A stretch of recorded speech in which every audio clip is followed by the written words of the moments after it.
पुण्यात्माओं,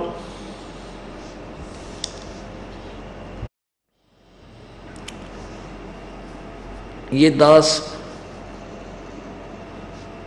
बहुत ही ज़्यादा श्रद्धालु था और कोई भी परमात्मा के विषय में जैसी भी सोच हमें बताता था बहुत गदगद हो जाते थे, क्योंकि परमात्मा के नाम से खुशी हुआ करती थी। कथा थोड़ी याद रहती थी, भगवान का जो महिमा वैसे कुदरती जो पिछले संस्कार थे उनसे वैसे गदगद आत्मा होकर आंखों में आंसू आने लग जाती थी। इतनी श्रद्धा थी भगवान में। लेकिन हम तत्व ज्ञान से अपरिचित होने के कारण कोई भी हमें जैसी भी कोई कथा सुना देता था, हम उसी के ऊपर गदगद हो जाते थे और सत्य मान लेते थे।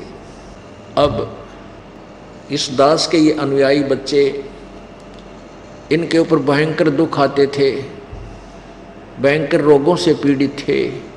ऑल इंडिया इंस्टीट्यूट से भी वो जवाब प्राप्त करके घर पे तड़फ रहे थे। वो यहाँ आकर के परमेश्वर कबीर जी की कृपा से स्वस्थ हो गए और वो फिर जगह जगह जाकर के अपने मित्रों से, भाइयों से, बहनों से, अपनी सहेलियों से, वो बहन बेटियां, भाई, अपने रिश्तेदारों से जाकर कहते कि हम वहाँ जाने से ऐसे स्वस्थ हो गए, हमारा ऐसा बच्चा मृत्यु सैया पर था। और उपदेश लेने से इस दास का नाम लेकर कहते हैं कि रामपाल महाराज का नाम लेने से, नाम तो कबीर परमेश्वर का है लेकिन ये प्रदान करने वाला ये दास है, उसकी उन्हीं की आज्ञा से ऐसा सुख हो गया, हमारे ऐसे सुख हो गए। तो वो जो व्यक्ति परमात्मा, जिन्होंने उस नकली पावर हाउस तक कनेक्शन ले रखा है, नकली गुरुओं से उपदेश ले रखा है, वो कहते हैं हमारा तो ना होता, तुम झूठ बोलते फिरो, नरी झूठ बोलो तुम। अरे तेरा गजब हुई हो, अब तुम्हारा कनेक्शन ठीक नहीं है, आपका पंखा नहीं चलता, हम कह रहे हमारा चलन लग रहा है, देख ले तो कम से कम न्योता देख लो, इनका सचमुच चल रहा है तो कोई गड़बड़ है तुम्हारे यहाँ। यानी आप उस दुख से उतने ही दुख से दुखी हो और उसका दूसरे का जो यहाँ परमात्मा के चरणों में आ गया, कबीर परमेश्वर के में, वो सुखी हो गए। तो इससे सिद्ध है कि जिस पावर से, जहाँ से तुमने कनेक्शन ले रखा है, वह पावर कौन है उसमें बिजली है नहीं बिजली आ गई तो पंखा चलेगा। दूसरा ये हो सकता है कि आपका पंखा डिफेक्टिव हो सकता है। पुण्यात्माओं, जैसे यहाँ आप आते हो, उपदेश ले लिया और सच्चे तन मन धन है, सच्ची लगन से मर्यादा में रहते हो आप भक्ति कीजिए, आपको सर्व सुख प्राप्त होंगे। लेकिन हम ऐसे समाज से आते हैं, आप यहाँ से जाते हो, उपदेश ले गए, आपको नियम मर्यादा बता दी गई, आप यहाँ तो स्वीकार कर लेते हो, लेकिन जब समाज में प्रवेश करते हो, कहीं रिश्तेदारी में जाते हो, पड़ोस में कहीं कोई ऐसी व्यवस्था होती है, तो वहाँ आपके वो नियम खंडित हो जाते हैं।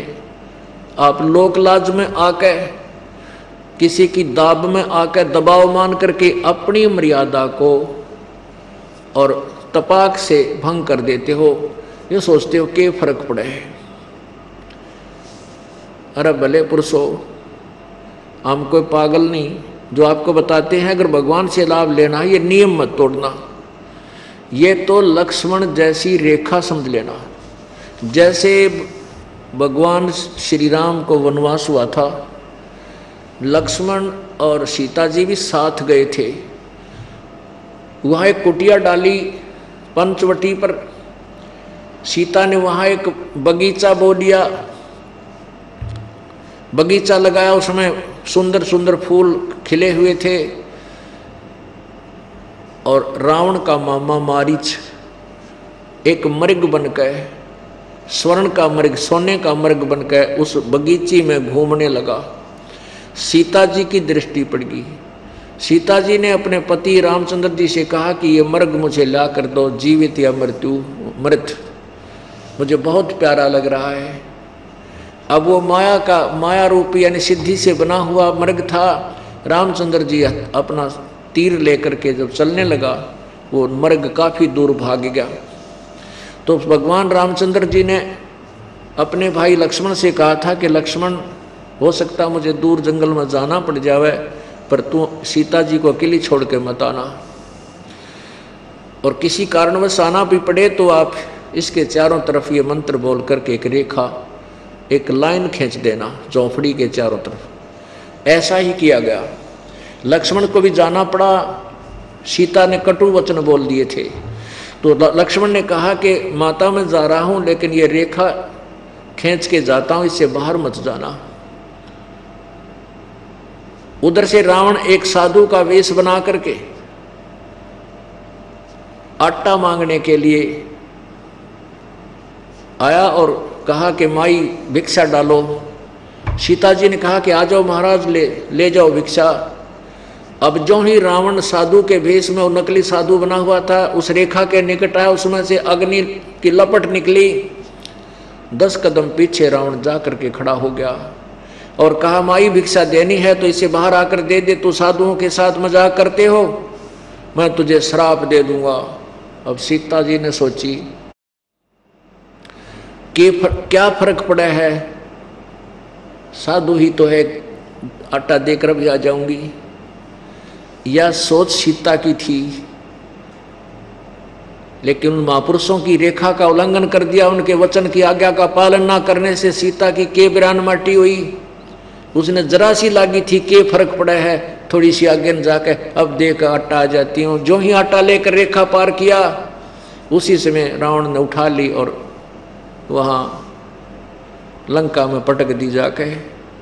क्या मेरा कितना नाश करवाया, आप दुखी हुई और करोड़ों आदमी वहाँ सैनिक मर गए जब सीता जी को वहाँ से राहत मिली। एक जरा सी गलती में और कितनी मुसीबत मोल ले ली। पुण्यात्माओं ये समझ लेना, ये जो नियम है कबीर परमेश्वर ने बताए, वो कोई बालक नहीं थे।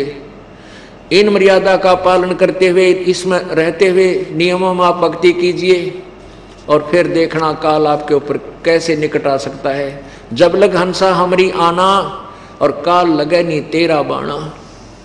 जब तक ये जीवात्मा हमारी मर्यादा में रहेगा, आन माने मर्यादा, और कहते हैं काल तेरा दाव नहीं लग सकता उस प्राणी के ऊपर। तो इसलिए आप जो मर्यादा में रहते हुए भक्ति करोगे, आपको पग पग पर सुख देगा भगवान। आप जो मर्यादा भंग कर देते हैं, वो दूसरा कहता है हमारे तो कोई लाभ हुआ नहीं, आप कहते हो हमारे तो ऐसे लाभ हो गया, ऐसे लाभ हो गया, ऐसा फल मिला। दूसरा कहता है मुझे तो कोई लाभ हुआ नहीं। पुण्यात्माओं, अगर इस दास से उपदेश लेकर के और फिर भी दूसरे को लाभ नहीं हो रहा है और अन्य को हो रहा है, तो ये समझना कि जैसे पावर हाउस यानी मेन लाइन तो वही है, जिस डोरी से कनेक्शन लेकर के एक घर के तो पंखे चल रहे हैं और आपका पंखा चल नहीं रहा, उसी डोरी से आपने ले रखा है कनेक्शन, तो आपका पंखा डिफेक्टिव है या आपका कनेक्शन लूज है, वो कनेक्शन कटा हुआ है, इसलिए पावर नहीं पहुंच रही। 2 कारण होते हैं। तो पुण्यात्माओं, यदि आपका नामखंड हो गया तो पावन कनेक्शन कट गया ऑटोमेटिकली, जिस दिन आपने नियम भंग कर दिया, तो परमात्मा की पावर आपके घर जाकर काम नहीं करेगी। और जो कनेक्शन ठीक रखेंगे, नियम भंग नहीं करेंगे, आप चंद दिनों में दिखा दूंगा, नो इतने सुख देगा आपके मुंह का थूक सूख जाएगा, दूसरों को बताते बताते हमारे ये सुख कर दिया, हमारे ये सुख कर दिया, हम इतने दुखी थे। जो भक्त 25-25 वर्ष अन्य संतों और पंथों में जाकर के अपना जीवन बर्बाद कर चुके हैं, या 25 महीने में उसको उससे असंख्य गुणे लाभ आपको मिल जाएंगे।